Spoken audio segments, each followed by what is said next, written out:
Well, hello and welcome to a new YouTube video. So in my last video I mentioned that I'm playing very poorly right now. I've lost roughly 170 elo in chess over the last few weeks. So now my elo is much lower. Instead of being at 1874 like I was before, I am now down at 1694. I've gained a few elo points since then. I actually went on a little bit of a streak, but I'm going to take you through one of these games that I played when I was going on a hot streak. I actually ended up winning 9 games in a row. So I just want to highlight this game because this game was absolutely insane. If any of you watch MMA and you know the fighter Michael Chandler, this game was akin to a Michael Chandler fight. So if you don't know who Michael Chandler is, he's this MMA fighter. He fights in the UFC and he's absolutely jacked. Super shredded. He has a super good skill set, but for some reason he has the lowest fight IQ in MMA history. He goes out there and he just does absolutely idiotic things all the time. He just has slugfest. He doesn't employ any of the stuff that he actually knows how to use, like his grappling or high-level striking. And he just does dumb stuff all the time. Always entertaining, it's always chaotic. He's kind of a capricious fighter, I would say. He just is absolutely unpredictable. You never know what he's going to do, but you do know he's going to lose because he has the lowest fight IQ ever, and it's just absolute swing into the fence. And he kind of brings down the fight IQ of whoever he's going against as well. It's very peculiar. And so that's exactly what happened in this game. I played like an absolute idiot. I mean, an absolute imbecile, and so did my opponent. And we kind of had some brilliant moves back and forth, but for the most part, this game was an absolute slugfest. This was a Michael Chandler fight. We were just throwing haymakers at each other the entire time, idiotic plays, very perfunctory at certain times. We were just playing moves with no intention. A lot of times we were just moving stuff to move stuff. There was no intention. There was no care given behind it. We're just throwing stuff at each other. We're just fighting, and that's kind of what this game was.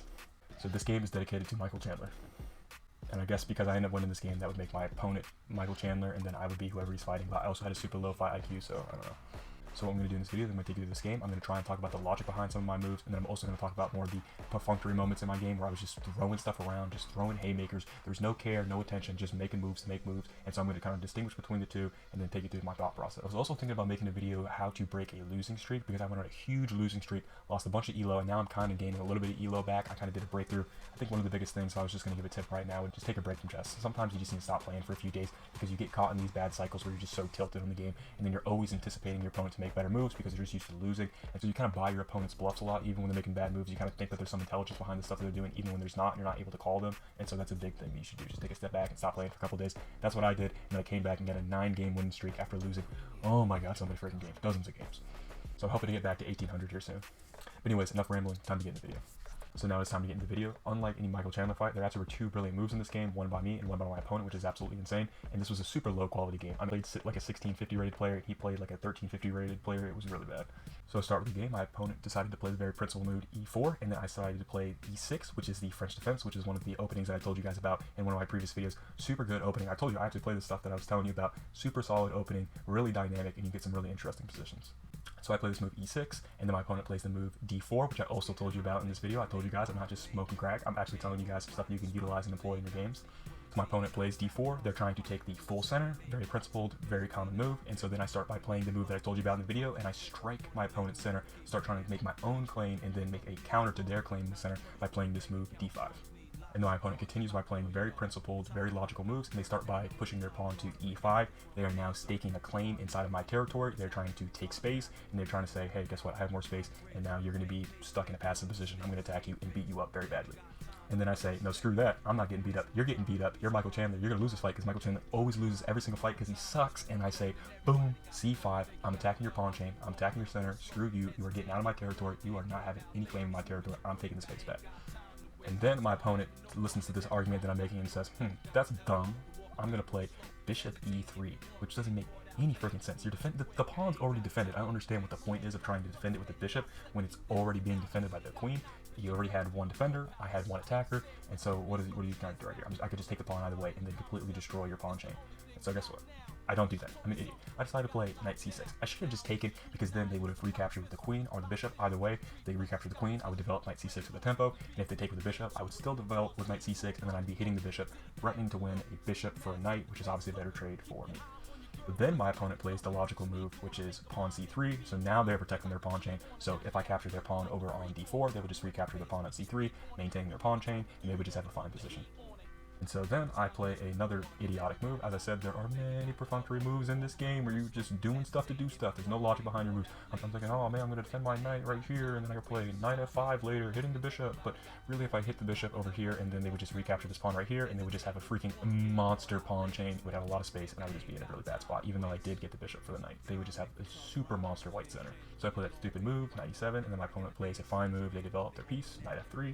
All right, we're just going to get our stuff out. We're going to get castled, completely reasonable. And then I go go through by playing that plan that I told you about earlier, where I play knight f5, hitting that bishop. They play a very principal move. They play bishop d3, hitting this knight right here, and then I would have to recapture with the pawn, and that kind of messes up my pawn structure a little bit. Gives me these double pawns right here. It would just be very good for them. So that was actually a very good move by my opponent. The engine agrees and says it's the best move in the position. So then I kind of retaliate to this move in a really dumb way. I'm saying, okay, you were trying to destroy my pawn structure. I'm going to try and destroy your pawn structure by taking this pawn over there on d4. But it doesn't really make any sense because they already played that move c3 with their pawn earlier, so that kind of doesn't work because I'm not going to destroy anything, so they're just going to simply recapture, and then the position's completely even, and I lost my advantage. So the position's still completely even. I ended up justifying that move knight f5 earlier by taking the bishop over there on e3. Completely fine, completely even. I mean, it does give them double pawns, however, this pawn does become pretty good because it's solidifying this really nice pawn chain that they have, and it's just a really nice pawn structure for them. So then obviously they recaptured the knight with the pawn, solidifying their pawn chain, and then having a very nice pawn structure. And then I responded to this by playing this absolutely idiotic move, bishop b4. What does this even do? Yeah, I was basically thinking, ooh, me check king, king have to be check. And I'm thinking, this is absolutely idiotic, it doesn't do anything because what are they going to do? Develop their knight. So yeah, this move, bishop b4 check, absolutely idiotic because what are they going to do? They just develop their knight. They just developed their knight and blocked. They wanted to put their knight over there on c3 anyways, so I kind of just gave them an additional incentive to just do it right away, and I basically just wasted a move. And so then I play this really dumb move, queen b6. Now, if you ask me what does this do, I have no idea. I was just being an idiot, because if I take their knight right here, they're just going to recapture with the pawn, and then I don't even have a target here. And then I also am just making my queen a target because they had ideas later of rook b1 hitting my queen. And the queen doesn't hit this because I already told you I had this really dumb idea where I was going to take the bishop over on e3, but that just set up a really nice pawn chain where this pawn is very defended here in the center. So I have no targets. So this move was really dumb. The computer agrees with me. I just gave my opponent a +1 advantage just by moving my queen to a really dumb square, and there's no inequality in terms of material. It's just a bad position for me because I'm an idiot. Then my opponent plays a very intelligent move. They decide to castle. Let's get our king out of the center. That way, there's not going to be any tactics, and my king's going to be very safe. Maybe down the road, I'll end up playing king h1, and then my king's just going to be very safe, and it's going to be a very fine position for me. And then this next move that I play is inexplicable. I went on absolute autopilot, absolute dummy monkey mode, and I just straight up castle. And I lose the game on the spot because I was not thinking about tactics at all. I was just playing on autopilot. There was no care, no attention, just absolute idiocy, and I completely blundered in one move, completely losing the game. And my opponent ends up spotting the winning move. And I ended up seeing the sequence that they had right after they played this move, because they played this move almost immediately. Bam, they played this move in 5 seconds. I'm sitting there thinking, ooh, idiot, dummy. Think, you're playing chess, you're supposed to think. Why are you not thinking? Use your brain. You're not using any time. You have used 29 seconds in this game. What are you doing? You're playing a 10-minute game. Why are you blitzing out all your moves immediately and just losing the game on the spot?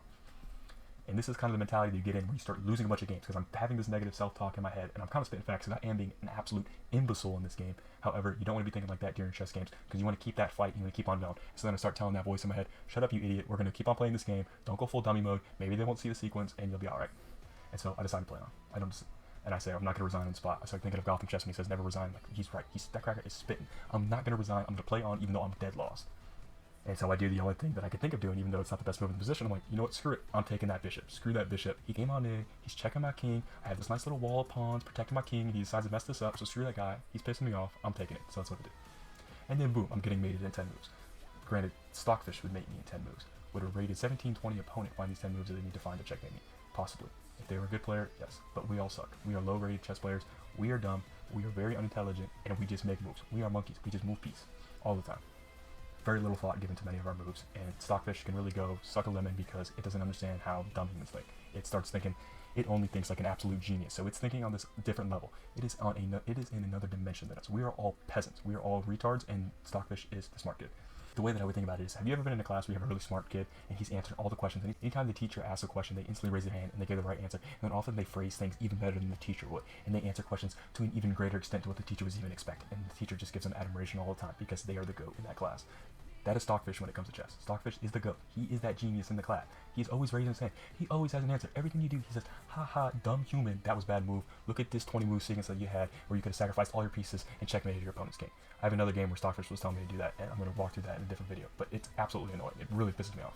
So to get back in the game, so I end up taking this bishop, and then my opponent plays this really intelligent move, knight d4, checking the king, and so what their idea right here is, obviously I'm going to have to move my king. If I start moving my king out here, I'm just going to get absolutely throttled eventually. Obviously, I'm not going to be able to play it right away, but maybe they'll play like queen f3, and then bring the queen over here, check me, and then I run in here, and then boom, I'm just checkmated, you know, something like that. Obviously, there are a couple different lines you could be playing here, but what my opponent's trying to do right now is if I don't end up bringing my king out here like an absolute mad lad, if I bring it back here, they're just going to try to bring the queen out here to h5 and then try to checkmate me. That's their idea. So what am I going to do about that? Probably not very much. There's actually nothing I could do about it because I'm getting mated.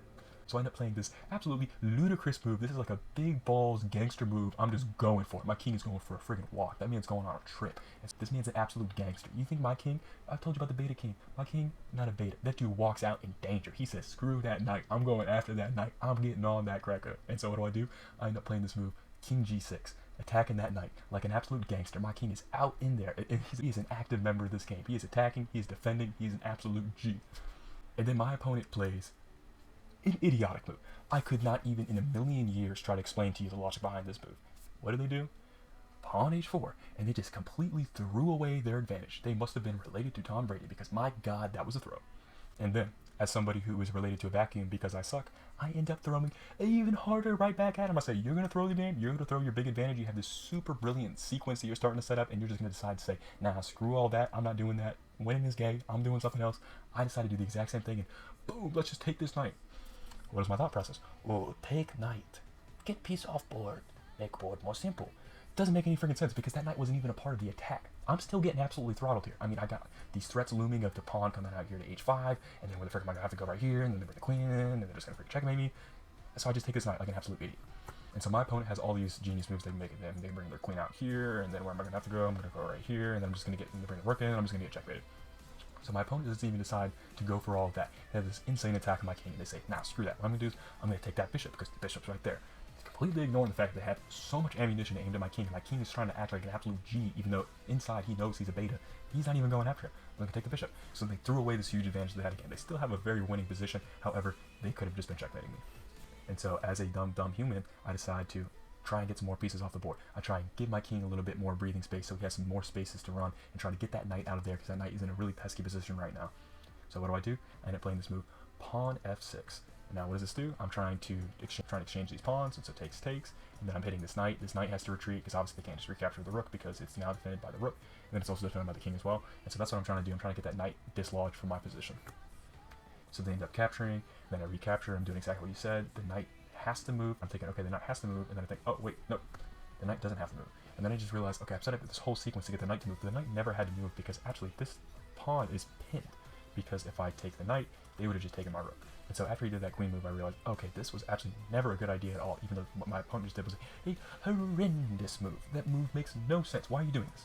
Why are you trying to attack? This is already defended twice. What are you trying to play? H5? I mean, what are you trying to do? You're an absolute bozo, because then I just go over here, and then, or maybe I go right here, I don't know. You're not doing anything. That was a really dumb move of my opponent, and I have no idea what they're trying to accomplish with this move. They just completely threw away their advantage again. And so then I actually end up playing a fine move for once, which is absolutely incredible because I'm absolute trash. And so I find this move, bishop d7. I'm just trying to connect my rooks, so that way this pawn is no longer pinned. So if they try to capture, I just recapture. I mean, sure, they would get the 2 rooks, but honestly, I prefer a queen over 2 rooks just because it's really hard to coordinate the rooks, and at a lower level, you can blunder stuff much easier when you're trying to coordinate pieces, whereas a queen, she's just targeting, hitting everything, so it's much easier to just find tactics with her. So my opponent plays another inexplicable move where they just move their knight back to h3. I mean, I kind of understand it because I guess they were worried about me capturing and then recaptures and then, I don't know, takes. I mean, I guess they were worried about that. They would get 2 rooks for the queen. I don't really know what they were worried about 100%. I mean, I guess they would go down to knight as well. But I mean, they had really interesting ideas where they could have just played pawn h5 and checked me. And then I don't really know. I guess if I take, I'm probably going to get mated here somewhere. I don't know what they were thinking, to be honest. And the creator doesn't think it was a smart move either. And so then I actually find an intelligent move. I don't know what happened. Maybe I stopped being an American for a moment. I don't know what was happening. Maybe I was European for this move because I actually made a great move right here. It was something very intelligent. There was something that actually had some logic behind it. And I guess I turned my brain on for a second. So I played this move, pawn e5. And this is a really good move because now I am trying to hit this. I'm trying to destabilize this. I'm trying to maybe even push pawn to e4 in the future, hitting this queen. And then I'm also opening this diagonal up for my bishop. Like, there's a lot of reasons why this is a good move. And so I saw all these different things that were going on, all these different tactics, and then it also inhibits the knight from coming over here to f4, checking me. And so I was thinking, I think this is a really good move because it stops my opponent from doing a lot of stuff that they want to do. It helps me do a lot of stuff that I want to do, and so I thought it was really good. And then the computer ended up agreeing with me, which I thought was nice. So now my opponent plays a move that they probably should have played 1,000 years ago, and they play this move, h5, and now that move is a mistake. I think earlier the computer said that it was really good, but now it doesn't really make sense because I can just move my king over. The computer actually says that this is an inaccuracy. I don't really understand what's wrong with this. Where did it want me to move? What did it want me to go to? h7? Wanted me to go to h7. Wait, dumb computer? Wait, am I dumb or is the computer dumb? Wait. Okay, the computer's, okay, no, it's saying 0.8. It was saying 1.3 before, and I'm actually kind of confused now. So this isn't an accuracy. It would have been better to go king h7. And why is that? I don't know. I told you the computer is the dumb kid in the class who's actually really smart and really annoying, knows all the answers, and we dumb humans can't even comprehend the reason why it's good. It just is. The computer is the objective truth, and we are all just subjective idiots. So I have no idea why this is an accuracy and why h7 is better, but either way, I go king h6. Just trying to step out of the way, trying to put my king in a safe spot, because obviously I'm being checked, and so I just want to be on a safer diagonal, and I'm not worried about him coming in to check me, because obviously I set this up to defend that square, defend this square, so there's really no way for him to attack my king right now. So my opponent plays another inexplicable move. They play this move, pawn e4. I don't really know what this does. I don't know what they were trying to think. Maybe they're trying to open up this diagonal, but even that, I mean, I can just walk away, because they kind of just closed off all these checks. All this whole diagonal is now closed off, so I don't really understand why they were doing that. And so I just tried to take advantage of that by taking that pawn, because now I'm going to have to move their queen, because they're going to have to move somewhere. Take this, they can move here, they can move here, whatever. And so I'm now getting their queen off of that really dangerous file that they were on, where it was really having a lot of opportunities to harass my king. So they end up taking, which the computer says is an inaccuracy. I don't really know why it's saying that. I think it's a completely fine move, maybe because I have this move that I end up playing, which is this move f5, which obviously is moving that pawn forward to attack the queen. It's kind of establishing more safety for my king, because I'm now closing off this diagonal to get harassed later. And so I thought that it was a good move, and then maybe later I can even play this move e4, and now I'm kind of closing off this attack that it had, where it was really putting a lot of pressure on my file, on this rook right here. Although this pawn kind of is weak right here, they now have to address the fact that the queen is attacked, so I kind of gained some time as well with this move. And then I also am going to be able to play this move later, the e4, and this opens up that m5 bishop, and then if I can take this, and then I have to recapture, and then I have this open g file, and with their king over here on g1, I have a lot of good opportunities and a lot of good tactics coming in the future, especially if they do this capture, try to do this capture later on, because then this whole diagonal opens up. Obviously they can't capture right now because it's pinned, but later down the road, and then my queen and my rook would team up, and they would just absolutely obliterate my opponent's king. And so they end up playing a good move right here. They play this move, queen e3, completely fine. They're trying to protect their queen. They put it to a safer square. I don't really see anything wrong with it, and I decide to continue harassing their queen with this move that I was talking about earlier, f4. But now I get to play f4 with the tempo. I'm hitting the queen. I'm making my king much safer, because now this whole diagonal is closed off, and I'm gaining time on the queen, and I'm now opening this up to hit their knight, and then maybe I can get this exchange down the road. And then the idea with rook g8 that I was talking about earlier is then in play, and then their king is in trouble. And so then they end up playing this move that I thought was absolutely idiotic, but I guess my opponent's just an absolute genius, and they sacrifice the knight, and the computer actually agrees with them that this is the best move. I thought that this was an absolute move, but it turns out that the computer knows a lot better than I do, so they played it, and then the computer says it was good, so I guess it was good. And so I decided to throw my advantage like an absolute idiot, and ended up using my rook to take the knight. Don't really know why it was a bad move, but I guess because they had this, I recaptured, they missed a win as well, and they capture with check, and then this is saying it's a completely drawn position. I'm up a ton of material, however, my king is super unsafe. I mean, I just have 2 extra pieces right here. However, they have these nice pawns in the center, they have these 2 passed pawns, and my king is absolutely naked. And they have a lot of checkmating opportunities down the road when they start playing this move later, rook f1, and so that's why the computer is saying it's a completely even position right here. So my opponent ended up playing a really intelligent sacrifice, because with incorrect play on my end, they were able to equalize the position. And then I decided to play this really dumb move, an absolute blunder. I play this absolutely idiotic move that just blunders a piece in one move. I decide to take this pawn over on h5 with my king, which just straight up walks into a fork, because I'm going to get checked right here, and then it's hitting the king, and then it's hitting the bishop, and then I'm just going to lose a piece because I'm an absolute dummy. And then what was the logic behind this move? I was thinking this pawn's a really dangerous pawn, because it's a passed pawn, and it's going to march down the board later, and then maybe the pawn and the queen are going to team up, and they're going to harass my king later. And I was just thinking all these really dumb thoughts, and so then I decided to just lose a piece in one move because of that. One thing that Gar always says is make sure you don't get scared of the boogeyman. The boogeyman is essentially where you are just making up threats for your opponent. You're making up some dangerous idea that's going to come and get you later, and it has nothing solid behind it. There's nothing empirical behind it. There's nothing objective behind it. You're just making up ideas that your opponent has, because you always have a counter to these moves, and you're just thinking your opponent has ideas that they really don't have. And you're essentially getting scared of nothing. You're getting scared of a ghost. You're getting scared of something illusory. So what does my opponent end up doing, because he's not absolute ding-dong like I am? He ends up checking. He plays queen f7 check, hitting the king, hitting the bishop, and then he's just going to win a piece. He just decides to check instead of taking the piece. And the computer actually thinks that this is the best move. He's agreeing with my opponent. What is the computer thinking? What is my opponent thinking? I don't really know. I guess maybe he's trying to hope that I get over here on the f file so he can come in with the rook and checkmate me, but I'm not that dumb, and so I'm obviously not going to do that. And so I play this move, king h5. And then my opponent plays this move, queen h7. I don't really know why this is the best move. The computer's agreeing with them and saying this is really good. Why is it really good? I have no friggin' idea, but the computer's agreeing with them, and so I guess they're trying to get me on the F file still. I don't really know. They just keep on harassing my king for a little bit, and then I just keep on shuffling. And they play this move. Okay, so we're back in the position we were in before. I don't really know what they're trying to gain here, and so I just go back to G5, and then they play this really bizarre move. They play Rook F1. I guess what they're trying to do is hope that they can start harassing my king like this, and they check me, and then they bring the rook in wherever I move.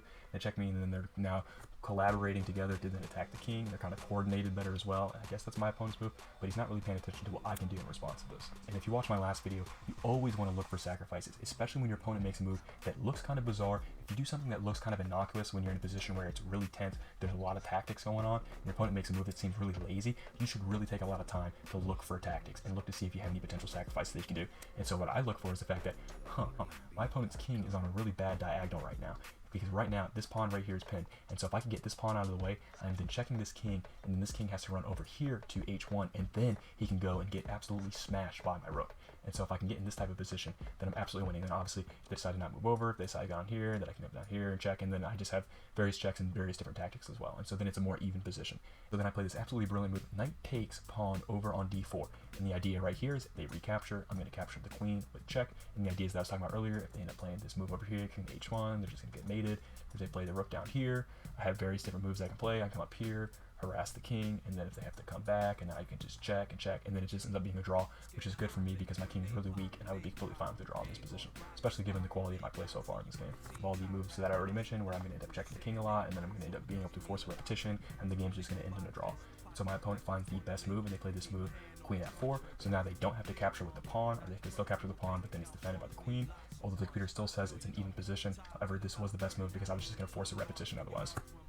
And so I end up also responding with the best move because obviously now I can't play the idea that I was thinking about before, or if they don't end up taking, I end up playing this move with check, and then I end up winning the queen, and blah, blah, blah, blah. So then I end up playing this move, king h5, and so now my king is stepping out of danger, and then obviously they can't check right here because I just take. They can't go and check right here because I would take. They can check right here, I guess, but it doesn't really accomplish that much because I'm just going to move over, and then I guess I'm thinking that I completely fine. They could bring their rook in. However, I don't think that they have a mating position right here because I think my king can just run out. And so then my opponent decides to respond to this move that I played by playing this super ridiculous move, pawn g4, checking my king. And I don't really know what their idea was right here. I guess they were thinking if I come down here, they're just going to come and harass me, but if they come down here and check, I just take the queen, and then if they recapture the rook, I recapture the king. So I really don't even understand what this move was trying to accomplish at all. And it just gives me the advantage for absolutely no reason because it also blunders a pawn at the same time, and it doesn't really attack the king because the king would be able to run out even if I wasn't able to take this pawn. So I don't really understand what they were thinking. So I end up playing the best move, and I'm playing bishop takes pawn on g4. So now my bishop is on a more active square. He no longer has the ideas of checking and then winning my bishop. So now I'm completely winning the game. Because the only reason why they were winning or in an even position before was because they had all these tactics to re-win the bishop, which would then put me up a piece, but my king's super weak, so it kind of equalizes out because they have many potential chances to end up doing a repetition, just various checking of the king, and then you're just going to have to draw the game. And so they end up playing the best move. They then take my knight over on d4, and I'm just up a bishop right now. However, it's still tricky to win here. I still have to find some good moves. I still have to make sure that I'm staying behind the steering wheel, and I'm not going to absolutely throw the game. So I play this move. It's fairly decent, not the best move, but I play this move queen g6, and so my idea is I want to end up moving this bishop later with a discovery on the king, and then make for this move later, rook a8 to g8, and then I'm going to be lining up this battery right here. I mean, various different ideas I'm trying to employ here. And then my opponent responds by completely throwing away the game. They play this very inexplicable move, queen h2. Don't even really know what this does. I guess they were kind of like, me check king. Me check king. King have to move. However, I have this really good move right here, and this is actually very rare, so I'm blocking a check and creating a discovered check. So it's kind of like a counter check. And so I play this move, bishop h3. And so I'm now blocking the check, and I'm now checking their king with my queen, and so I'm just completely winning right here. Now I'm going to be able to bring my rook to the party, and my rook's going to team up with my bishop and my queen, and I'm going to absolutely smother the king. So then they just play this move where they're just going to get checkmated immediately, and they play this move, king h1. And now they're just getting mated. Am I going to throw away checkmate like my opponent did? My opponent had mate in 6 earlier, and he threw it away. Now I have mate in 6, and am I also going to throw it away? We'll find out. So I'm going to play the best move right here. I play queen e4, checking the king, and my idea right here is if they move the king over, I'm just going to bring the rook into the party, and then he's going to get mated because he's going to try and run out, but he's just going to get mated eventually here, or he's just going to lose his queen with this check right here, and he's just going to completely lose the game either way. And so then my opponent plays the best move in the position, which is king g1. Then I do exactly what I said. I bring the rook to the party, rook g8, my opponent tries to run out, and then I bring the rook over right here. I could have also played this move over here and then checked and then maybe try to win the queen later. I don't know, but it doesn't really matter. I think that this move ended up being a faster checkmate. The computer agrees with me because this ends up being the best move in the position. And then my opponent moves back, and then I play this move, queen e3, however, and so I pretty much just missed mate in one here. I could have just taken the rook over on f1 and won the game, although I'm super low on timer here. I had 59 seconds. It took me a lot of time to find some of these tactics, so I kind of give myself a little bit of grace for missing these moves. So then I try to do it a little bit more of a fancy way. Let's say I was trying to win the game with style, as the kids would say. So I played this move, queen e3, checking the king, and obviously they're going to have to move the rook because they have to block because the king has no legal squares to move. They could have also blocked with the queen, but they're still just going to get mated either way. And so they bring the rook down right here, and then I bring the queen up here to e1, checking the king. Obviously the king still cannot run, he's completely boxed in, so they have to move the rook again. And so then I just end up taking the rook over on f1 with checkmate. So I decided to do it with a couple more moves because I wanted to put a little bit more flair, have a little bit more panache in the end of the game, if you know what I mean. So this was my game analysis for one of the most wild chess games I've ever played. Super low quality chess. Do not play like this ever because this is really dumb. We're just throwing advantages back at each other all the time, and the advantage probably switched back and forth 8 or 9 times in this game. Absolutely ridiculous. You had mate on the board multiple times, and then neither one of us can checkmate each other, so we're both horrible. Should have a lot more respect for grandmasters and high-level chess players because they are so much smarter than we are, and we need to pull together, people. Anyways, I hope you enjoyed watching my analysis of this game. If you learned anything, it better be to not play like this. Do not play like it. This is a note list that you can create based off of this game. I want you to create a list of things not to do. And you can create a really adequate list just based off of stupid stuff that happened in this game. So anyways, I hope you enjoyed my analysis. Thank you for watching the video. Have a good day. Bye-bye.